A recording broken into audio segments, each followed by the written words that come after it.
Everyone, welcome to my YouTube channel. आज के इस वीडियो में पढ़ेंगे क्लास 9th जियोग्राफी का चैप्टर 4 जिसका नेम है क्लाइमेट। इस क्लाइमेट के ऊपर मैं 4 वीडियो बना चुकी हूँ, ये 5th पार्ट है। तो हम लोग इस चैप्टर को आधा कवर कर चुके हैं। हम लोगों की जो टॉपिक चल रही है वो है कि हमारे इंडिया को कौन कौन से फैक्टर हैं जो हमारे इंडिया के क्लाइमेट को कंट्रोल करते हैं। तो देखते हैं वो कौन कौन से फैक्टर हैं। हम लोग कुछ फैक्टर देख चुके हैं, अगर आप नहीं देखे हैं तो प्रीवियस वीडियो में जाके देख लीजिए, जिसकी लिंक आपको इस वीडियो के डिस्क्रिप्शन में मिल जाएगी। तो वो हम लोग 3 चीज़ें पढ़ चुके हैं, लैटिट्यूड, एल्टीट्यूड और प्रेशर एंड सरफेस विंड। ये 3 फैक्टर हैं जो कि हमारे इंडिया के क्लाइमेट को, यानी गर्मी से ठंडी, ठंडी से गर्मी या फिर बरसात, ये सब लाने की क्षमता रखते हैं। अब ये जो हमारा 4th फैक्टर है वो है अपर एयर सर्कुलेशन। क्वेश्चन ये होता है कि अपर एयर सर्कुलेशन होता क्या है, तो ये हम लोग अभी पढ़ रहे हैं। पहले तो हेडिंग समझते हैं कि फैक्टर अफेक्टिंग इंडिया क्लाइमेट अपर एयर सर्कुलेशन। ये हमारी इतनी बड़ी हेडिंग है, तो हेडिंग बड़ी नहीं है, इसका मतलब कि फैक्टर अफेक्टिंग इंडिया क्लाइमेट यानी इंडिया के क्लाइमेट को कौन से फैक्टर अफेक्ट करते हैं, तो वो चौथा फैक्टर है जो कि अपर एयर सर्कुलेशन। इसके पहले हम लोग लैटिट्यूड, एल्टीट्यूड और प्रेशर एंड सरफेस विंड पढ़ चुके हैं जो कि हमारे इंडिया के क्लाइमेट को अफेक्ट करते हैं। तो स्टार्ट करते हैं अपर एयर सर्कुलेशन। क्वेश्चन ये है, यहाँ पे क्वेश्चन मार्क भी लगा हुआ है कि अपर एयर सर्कुलेशन क्या है। तो आप लोग पिछले वीडियो में पढ़े थे कि ये मान लीजिए अर्थ है, ठीक है। अगर यहाँ पे लो प्रेशर है, अगर यहाँ पे गर्मी ज़्यादा पड़ रही है, पहले आप ऐसे समझिए कि ये हमारा अर्थ है, ये 0 डिग्री इक्वेटर है, और मैं आपको बताई थी कि यहाँ पे धूप बहुत ज़्यादा पड़ेगी क्योंकि यहाँ पे सन है, तो सन से डायरेक्ट रे इक्वेटर पे पड़ेगी, तो यहाँ पे प्रेशर लो होगा। तो प्रेशर लो होगा तो यहाँ से एयर मासेज उठ करके ऊपर वाले लेटीट्यूड पे जाके बैठ जाएंगी। क्यों बैठ जाएंगी? क्योंकि ऊपर हाई प्रेशर रहेगा, ठीक है। तो यही बात है कि मान लीजिए ये अगर अर्थ है, अगर यहाँ से एयर मासेज, लो प्रेशर से एयर मासेज उठ के जा रही हैं ऐसे ऐसे और हाई प्रेशर पे आके सब मतलब बैठ रही हैं, तो जो ये होगा वो क्या होगा, यहाँ पे जो ऊपर की जो एयर मासेज है उसी को हम कहेंगे अपर एयर सर्कुलेशन। आई बात समझ में? नहीं आई तो इसको देखते हैं फिर से। देखिए कि ये मान लीजिए हमारा अर्थ सरफेस है, ठीक है। यहाँ पे लो प्रेशर है, यहाँ पे हाई प्रेशर है, इसको मैंने एल से डिनोट किया है, इसको एच से, ठीक है। ये लो है, ये हाई है। तो लो प्रेशर से सभी एयर मासेस गर्मी के कारण उठ करके ऊपर जाएंगे, इतना ऊपर गए फिर यहाँ से मुड़ जाएंगे, ठीक है, ऐसे ऐसे जाएंगे, फिर जहाँ हाई प्रेशर पाएंगे वहाँ पे बैठ जाएंगे। तब हाई प्रेशर से लेकर के हवा लो प्रेशर की तरफ ऐसे ये हवा चल रही है, ठीक है। यहाँ से लेकर के यहाँ तक हवा चलेगी, मतलब high pressure to low pressure, ये सब तो मान लीजिए प्रोसेस हो रहा है हवा चलने का। तो जो ये ऊपरी भाग है, ठीक है, ऊपरी भाग, ये सब चीज़ छोड़िए आप, बस इतना ये जो ऊपरी भाग है जिसको मैंने पिंक कलर से किया है वो हमारा क्या है, अपर एयर सर्कुलेशन है, ठीक है। एयर ऐसे मासेस गई तो ये सब तो मान लीजिए हवा को मतलब चलने का प्रोसेस हो रहा है, ठीक है, हवा ऐसे चलेगी डायरेक्ट। तो जो हमारी अपर एयर सर्कुलेशन है वो सिर्फ इतना होगा, ऊपर वाला, ठीक है। आई बात समझ में? अब इसी अपर एयर सर्कुलेशन में एक टॉपिक आती है जिसका नेम है जेट स्ट्रीम। ये क्या है इसको देखते हैं, ठीक है। अपर एयर सर्कुलेशन ज़्यादा कुछ था नहीं, ऊपर की हवाएं जो होती हैं विंड को चलते समय जो प्रोसेस होती है, एयर मासेस ऊपर उठती हैं और जो उनकी अपर होती है एयर, वही अपर एयर सर्कुलेशन होता है, क्योंकि बार बार वो ऐसे से होती रहती है। अब जेट स्ट्रीम क्या होता है इसको पढ़ लेते हैं, फिर समझ में आ जाएगा। The upper tropospheric circulation flowing with very high velocity 110 kilometre in summer and 184 kilometre in winter. देखिए अब देखिए कि क्या कह रहा है कि पहले कि अगर जो हवा ऊपर चल रही है, मतलब मैंने बस यहाँ पे अपर एयर सर्कुलेशन की बात करेंगे, ठीक है, उसमें का एक पार्ट है जेट स्ट्रीम। तो यही कह रहा है कि एयर मासेस जब ऊपर उठती हैं तो ये जो पार्ट अपर एयर सर्कुलेशन होता है, इसी में से ये एयर मासेस है ना दोस्तों, तो इस एयर मासेस में से ही कुछ ऐसे एयर मासेस, कुछ ऐसे हवा के टुकड़े होते हैं जो कि बहुत हाई वेलोसिटी से उड़ते हैं, ठीक है, जो कि 110 किलोमीटर पर घंटा, ये हमारे समर में, और 184 kilometre per our in winter में, इतनी तेज़ी की वेलोसिटी के साथ ये मूव करते हैं। इन्हीं को क्या कहते हैं, जेट स्ट्रीम कहते हैं। आगे भी कुछ पॉइंट्स है उसको देखते हैं। And has a drastic meteorological impact over the climate zone. ये मेटीरोलॉजिकल आपको बड़ा वर्ड लग रहा होगा, इसका मतलब वेदर से है कि मतलब जो एयर मासेज इतने की स्पीड में मतलब फ्लो करती हैं वो हमारे क्लाइमेट पे बहुत ज़्यादा इम्पैक्ट लाती हैं, ठीक है। उसी को हम जेट स्ट्रीम कहते हैं। जेट स्ट्रीम आई बात समझ में कि अपर एयर सर्कुलेशन में जो एयर मासेज, कुछ एयर मासेज बहुत हाई वेलोसिटी के साथ चलती हैं, जिनकी वेलोसिटी ये इतनी दी गई है, इतनी गर्मी में और इतनी ठंडी में, उन्हीं को हम क्या कहते हैं, जेट स्ट्रीम कहते हैं। आपको दो वर्ड नहीं अभी समझ में आया होगा तो बहुत अच्छा। अपर ट्रोपोस्फेरिक सर्कुलेशन। ट्रोपोस्फेरिक का मतलब है कि जो टॉप लेवल पे, मतलब हमारी एयर मासेस तो ऐसे उठ के जा रही है ना, तो जो टॉप लेवल पे जो ये है, जो ऐसी हवाएं जा रही हैं, एयर मासेस जा रही हैं, वही हमारे अपर एयर सर्कुलेशन में जो एयर मासेस इतने kilometre per hour high velocity के साथ जो फ्लो कर रही हैं, वही हमारी जेट स्ट्रीम है। सेकंड पॉइंट है कि extension of the diverging air masses flowing in the troposphere. अब देखिए, वही बस मैं आपको समझा चुकी हूँ, बस वही लिखा गया है कि जो एयर मासेस हैं वो डाइवर्ज हो रही हैं।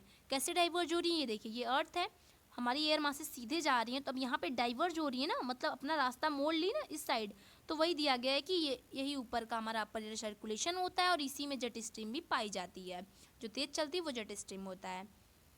अब है कि भाई जेट स्ट्रीम क्या होता है, और देखिए मैं आपको ऐसे बता दूं आपको कि ये मान लीजिए अर्थ है, ठीक है, तो जेट स्ट्रीम हमारी यहाँ पे पाई जाती है, ऊपर भी जेट स्ट्रीम पाई जाती है, लेकिन जो मतलब जो ये हैं, मतलब जो ऊपर वाली जो जेट स्ट्रीम है वो मतलब हमारे इंडिया को इफेक्ट नहीं करती है, वो तो पोल पर की है ना।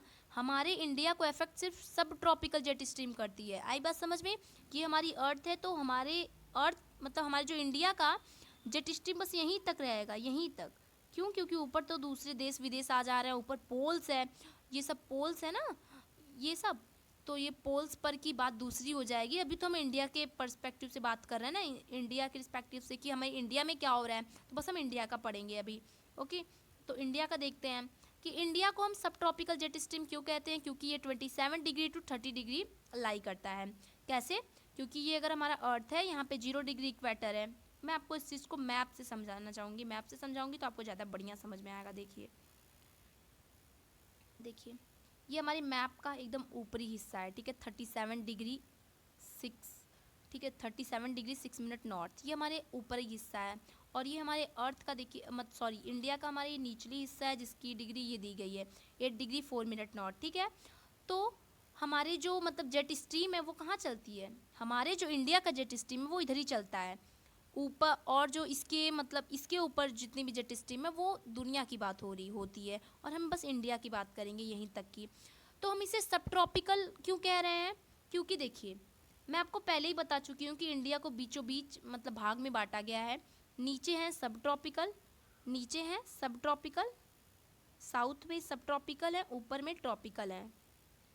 रुकिए, साउथ में हमारा सब ट्रॉपिकल है, नीचे हमारा ट्रॉपिकल है। तो ऐसे क्या होता है, रुकिए, सॉरी मिस्टेक हो गया। देखिए हमारे जो टॉपिक ऑफ कैंसर है, ये मान लीजिए इंडिया की बात मैं कर रही हूँ वाले, ठीक है, जो नॉर्थ यानी ऊपर हिस्सा जो है वो सब ट्रॉपिकल है, नीचे वाला जो हिस्सा है वो ट्रॉपिकल है, ठीक है। ये मैं आपको पिछली वीडियो में बता चुकी हूँ, ठीक है, कि ऊपर सब ट्रॉपिकल है और नीचे ट्रॉपिकल है। मैं खुद कंफ्यूज हो जा रही हूँ, तो आप सब भी हो सकते हो, ठीक है। तो ये हमारा टॉपिक ऑफ कैंसर हुआ, ऊपर हमारा सब ट्रॉपिकल हुआ, नीचे हमारा ट्रॉपिकल हुआ। तो इसीलिए हम क्या कह रहे हैं कि अपने मतलब इंडिया को, अपने इंडिया के जो मतलब जो जेट स्ट्रीम है उसको हम सब ट्रॉपिकल कह रहे हैं, क्योंकि हमने बताया ना कि ये मान लीजिए इंडिया है, तो इंडिया के ट्रॉपिक ऑफ कैंसर हुआ, तो ऊपर के जितने ये हैं वो सब ट्रॉपिकल है, नीचे के जितने कंट्रीज़ हैं वो ट्रॉपिक क्लाइमेट को फेस करेंगे। इसीलिए हम इसको सब ट्रॉपिकल जेट स्ट्रीम कहते हैं। क्योंकि ये 27 डिग्री से 30 डिग्री तक लाई करता है, और 27 डिग्री से 30 डिग्री का मतलब कि ये मान लीजिए इक्वेटर हुआ, ठीक है, टॉपिक ऑफ कैंसर ही मान लीजिए इसको, तो नीचे 8 डिग्री है, ऊपर 37 डिग्री है, तो 27 डिग्री 30 डिग्री कहाँ आएगा, ऊपर इधर ही कहीं तो आएगा, इधर कहीं आएगा, तो इसके ऊपर तो सब ट्रॉपिकल रीजन था। आई बात समझ में? नहीं आए तो आप मुझे कमेंट सेक्शन में बता सकते हैं, मैं आपको उसको मतलब आंसर दूंगी, जरूर दूंगी। Position of the jet stream is summer in winter. Summer और विंटर, गर्मी और ठंडी में जो जेट स्ट्रीम की जो पोजीशन होती है, जगह होती है, वो बदल जाती है। Not to the Himalaya. गर्मी में देखिए यहाँ पे मैं एरो लगा हुआ है कि गर्मी में हिमालय के नॉर्थ साइड हो जाती है और ठंडी में हिमालय के साउथ साइड हो जाती है। नॉर्थ टू द हिमालय और साउथ टू द हिमालय। अब ये कैसे हो गया भाई? देखिए ये हमारा मान लीजिए इंडिया है, ठीक है, ये ईस्ट हुआ, ये वेस्ट हुआ, नॉर्थ हुआ, ये साउथ हुआ, ठीक है। अब देखिए यहाँ पे मैंने बताया था आपको नॉर्थ साइड हिमालय है, तो वही बताया जा रहा है यहाँ पे कि गर्मी के टाइम में जेट स्ट्रीम हवा मतलब हिमालय की इस साइड आ जाती है और ठंडी में, देखिए मैं आपको ब्लू पेंसिल्स को बता रही हूँ कि ठंडी में जेट स्ट्रीम यहाँ चलती है और गर्मी में हिमालय के उस साइड चलती है। इसका मतलब कि ये हिमालय हुआ बीच में, तो हिमालय के साउथ साइड विंटर में यहाँ जेट स्ट्रीम चलती है। जेट स्ट्रीम का मतलब तेज़ हवा ही ना हुई, और ठंडी में गर्मी में उधर चलती है, ठीक है। ये हमारा हिमालय है, तो हिमालय के नॉर्थ साइड गर्मी में हमारे जेट स्ट्रीम चलती हैं और साउथ साइड ठंडी में जेट स्ट्रीम चलती हैं। आई होप आपको क्लियर हो गया होगा अच्छे से। इसी तरह हमारे इंडिया का क्लाइमेट भी मतलब इन्फ्लुएंस होता है, बढ़ता है। भाई ये बढ़ता कैसे है? इतना हम लोग पढ़ चुके हैं, पता ही नहीं चला। ये देखिए नेक्स्ट टॉपिक है, बट मैं आपको पिछले टॉपिक का थोड़ा सा रिकैप करा दे रही हूँ कि मान लीजिए ये हमारा हिमालय है, ठीक है। अगर जेट स्ट्रीम इधर से गई तब तो कुछ नहीं होगा। अगर जेट स्ट्रीम इधर से जा रही हैं तो मॉइस्चर ली होंगी। आपको पता ही है कि हवा अकेले चलती नहीं है, तो मॉइस्चर ली होंगी और फिर उसके बाद आपको मॉइस्चर आपके शहर में गिरेगा, तो फिर आपको मतलब क्या होगा, आपका शहर का मतलब आपका जो देश रहेगा उसमें बहुत ज़्यादा इफेक्ट करेगा। ठंडी आ सकती है, गर्मी आ सकती है। लेकिन इस चीज़ को अभी आपको क्लियर नहीं समझ में आया। ये चीज़ अभी इस टॉपिक यानी वेस्टर्न साइक्लोनिक डिस्टर्बेंस टॉपिक से जुड़ी हुई है। अगर आप पढ़ लेते हैं वेस्टर्न साइक्लोनिक डिस्टर्बेंस तो आप पूरा समझ जाएंगे कि कैसे जेट स्ट्रीम हमारे देश में काम करती है, ठीक है। ये भी क्या है कि फैक्टर अफेक्टिंग इंडिया क्लाइमेट है, मतलब ये आपके एनसीईआरटी बुक से मैं आपको एकदम पढ़ा रही हूँ। यहाँ पे दिया गया है कि वेस्टर्न साइक्लोनिक डिस्टर्बेंस और ट्रॉपिकल साइक्लोन ये हमारे इंडिया को कैसे अफेक्ट करते हैं। स्टार्ट करते हैं। वेस्टर्न साइक्लोनिक डिस्टर्बेंस को पढ़ के जेट स्ट्रीम से आप रिलेट कर दीजिएगा, हो जाएगा, और मैं आपको करा के जाऊँगी। पहले तो क्वेश्चन उठता है कि what is western cyclonic disturbance, ये भाई होता क्या है? तो ये होता है हमारा the weather phenomena of the wind month due to wind jet stream wind, ठीक है। विंड जेट स्ट्रीम विंड यहाँ पे ब्रैकेट में लिखा हुआ है, brought in due to westerly flow from the Mediterranean region carrying moisture. ये देखिए मैं आपको लिख दी हूँ। देखिए फ्रेंड्स, आपको एक बात बता दूँ कि अगर ये हमारी इंडिया है, ठीक है, इंडिया मैप नहीं बन रहा है मुझसे यहाँ पे, तो ये हमारी इंडिया है। आप रेक्टेंगल को स्क्वायर को ही इंडिया समझ लीजिए, ठीक है। तो यहाँ पे देश विदेश भी तो हैं, एशिया, ऑस्ट्रेलिया, सब यूरोप, यूराक, इधर सब देश ही देश हैं। तो यहीं पे एक है हमारी मेडिटेरियन सी, जिसका नाम आपको यहाँ पे लिया गया है, यहाँ पे मेडिटेरियन रीजन यहाँ पे लिखा हुआ है, ठीक है। तो यहाँ से जब ठंडी के टाइम में मैं आपको बताऊँ कि मेडिटेरियन रीजन यहाँ पे है, ठीक है, मतलब सी है ये एक मेडिटेरियन सी, और यहाँ पे हमारी इंडिया है। तो मेडिटेरियन सी ठंडी में यहाँ से जब हवाएं चलती हैं, ठंडी की बात हो रही है, देखिए डिफिनेशन में लिखा गया है कि विंटर मंथ, ठंडी में जब हवाएं यहाँ से हमारे इंडिया में आती हैं तो अपने साथ मॉइस्चर लेकर के आती हैं, और यहाँ पे हिमालय पड़ता है, जेट स्ट्रीम आती हैं, हिमालय से टकरा जाती हैं, ठीक है। हिमालय से टकरा करके मतलब अब हिमालय के ऊपर चढ़ेंगी तो इनको मेहनत लगेगा ना जेट स्ट्रीम को। आप सिंपल से समझिए ना कि ये हमारी मेडिटेरियन सी से हवा आ रही है, मेडिटेरियन सी तो यहीं पे है, आपको पता चल गया। यहाँ पे हमारी इंडिया है, तो अब हमारी इंडिया में घुस रही हैं, तो यहाँ पे पहली बात तो इनको माउंटेन मिल गया, तो माउंटेन के ऊपर चढ़ के जाएं, इनसे इस हवा को मेहनत लगेगी। इसीलिए ये हवा क्या करती हैं, जब ऊपर चढ़ने के पहले ही अपना मॉइस्चर सब यहीं पे छोड़ देती हैं, ठीक है। छोड़ने का मतलब गिरा देती हैं। इसीलिए ठंडी के टाइम पे कभी कभी बर्फ़ भी गिरते हैं, आपको पता है, ओले गिरते हैं छोटे छोटे। वो ओले कैसे गिरते हैं दोस्तों? इसी तरह गिरते हैं कि यहाँ पे अगर मेडिटेरियन सी है और यहाँ से मतलब हवाएं चल रही हैं, हमारे देश की तरफ आ रही हैं वेस्टर्न साइड से, वेस्टर्न साइड पे है ना मेडिटेरियन सी, तो वेस्टर्न साइक्लोनिक डिस्टर्बेंस से अगर हमारे देश में हवा आ रही है और हमारे जेट स्ट्रीम यानी हिमालय से टकरा करके सारे मॉइस्चर अपने हमारे देश में गिरा देती है, तो इससे लोगों की फसल में भी बहुत मतलब फ़ायदा होता है। तो वही चीज़, जस्ट वही चीज़ मैं यहाँ पे लिखी हूँ कि वेदर फेनोमेना, ये एक वेदर फेनोमेना है विंटर गर्मी के ठंडी के टाइम में, जो कि वेस्टर्ली फ्लो मतलब मेडिटेरियन रीजन से आती है, इधर वेस्ट की साइड से, इस साइड से आती है, और मेडिटेरियन सी की तरफ से आती है और कैरी मॉइस्चर लेकर के आती है। जेट स्ट्रीम मॉइस्चर लेकर के आती है और हमारे देश में बरसात करती है ठंडी के दिनों में। फिर से एक बार देखिए कि the weather phenomena of the winter month due to wind jet stream brought in due to westerly flow from the Mediterranean region. वही कि ये एक ऐसा वेदर फेनोमेना है जो कि ठंडी के टाइम में वेस्टर्ली मतलब पश्चिम साइड से मेडिटेरियन सी की तरफ से वो क्या बोलते हैं कैरी मॉइस्चर करके लाता है और हमारे देश में बरसात करता है। ठीक है, यही हुआ हमारा वेस्टर्ली साइक्लोनिक डिस्टर्बेंस। ठीक है, अब जेट स्ट्रीम से आप रिलेट कर लीजिए कैसे, क्योंकि अगर जो यहाँ पे हवाएं जो तेज स्पीड से आ रही हैं ये तो जेट स्ट्रीम ही ना हुई, तो आप कह सकते हैं कि जेट स्ट्रीम अपने साथ हवा लेकर के आई है, हिमालय से टकरा गई है और फिर वो हमारे देश में बरसात कर दी। तो जेट स्ट्रीम भी हमारे देश के लिए मतलब क्लाइमेट को कंट्रोल करने वाला हुआ। अब है कि वेस्टर्न साइक्लोनिक डिस्टर्बेंस हमारे इंडिया को कैसे कंट्रोल करता है, इंडिया के क्लाइमेट को। ये तो हम लोग पढ़ चुके हैं, बस मैं आपको इस मतलब जो लिखा गया है यहाँ पे स्क्रीन के हिसाब से आपको समझा दूँ, वरना आप कंफ्यूज हो जाओगे। ठीक है, आप अगर नोट्स बनाना चाहते हैं तो इसको आप वीडियो को रोक करके आप नोट्स बना लीजिएगा। ठीक है, अब है कि due to western cyclonic disturbance, cyclonic disturbance जब वेस्ट साइड से आता है यानी मेडिटेरियन सी से, अब बात को दोहराते रहिए मेरे साथ साथ कि जब मेडिटेरियन सी से अगर जो भी मतलब हवाएं आती हैं, साइक्लोनिक डिस्टर्बेंस होता है, तो the weather of the north side का जो वेदर होता है और नॉर्थ वेस्टर्न पार्ट जो होते हैं वहाँ के मतलब मौसम बदल जाते हैं। कैसे बदल जाते हैं, मैं आपको बताइए कि यहाँ पे मेडिटेरियन सी है, यहाँ पे इंडिया है, तो साथ में अगर हवा आएगी तो हिमालय से टकरा करके सारे मॉइस्चर गिर जाएंगे हमारे इंडिया में। तो वही बता रहा है कि वो अपने साथ मॉइस्चर लेकर के आती हैं और हमारे देश के क्लाइमेट को बदल देती हैं। देखिए शॉवर्स होने लगते हैं, यहाँ पे एरो दिया गया है ना, कि एरो का मतलब आप इस चीज़ से इसको रिलेट कीजिए। ठीक है, तो rain showers are broad the part of country, यानी मॉइस्चर जब आते हैं ना तो हमारे रेन शॉवर्स हमारी कंट्री में हो जाते हैं। रेन शॉवर्स मतलब बारिश, ओले पड़ने लगते हैं ठंडी में। अब देखिए ट्रॉपिकल साइक्लोन क्या है, ये भी हमारे इंडिया के क्लाइमेट को कंट्रोल करता है। पहले तो यहाँ पे मैं लिख दी भैया, यहाँ पे हो गया एक्सप्लेन। अरे मैम एक्सप्लेन करिए इसको, ट्रॉपिकल साइक्लोन क्या होता है। तो ट्रॉपिकल साइक्लोन पहले साइक्लोन भी बहुत लोगों को नहीं पता होगा अभी कि साइक्लोन होता क्या है। तो साइक्लोन कोई मतलब साइक्लोन का मतलब होता है कि ओशियन में जो हवा होती है ना, हवा अगर तेज़ी से अगर ऐसे ऐसे ऐसे ऐसे चल रही है, खूब एकदम ऐसे गोल गोल गोल गोल चल रही है, खूब तेज़ी से चल रही है पानी में, तो वही हमारा साइक्लोन होता है, चक्रवात होता है। ये कोई आदमी नहीं है कि आ रहा है, ये पानी में बहुत तेज़ी से हवा चलती है। ठीक है, तो वही हमारा साइक्लोन हो जाता है। उसके पास एक आई होती है, आई मतलब आँख होती है, मतलब यहाँ से स्टार्ट होगा, यही इसकी आई है, फिर वो ऐसे ऐसे ऐसे से हवा चलेगा पानी में, वही हमारा साइक्लोन होता है।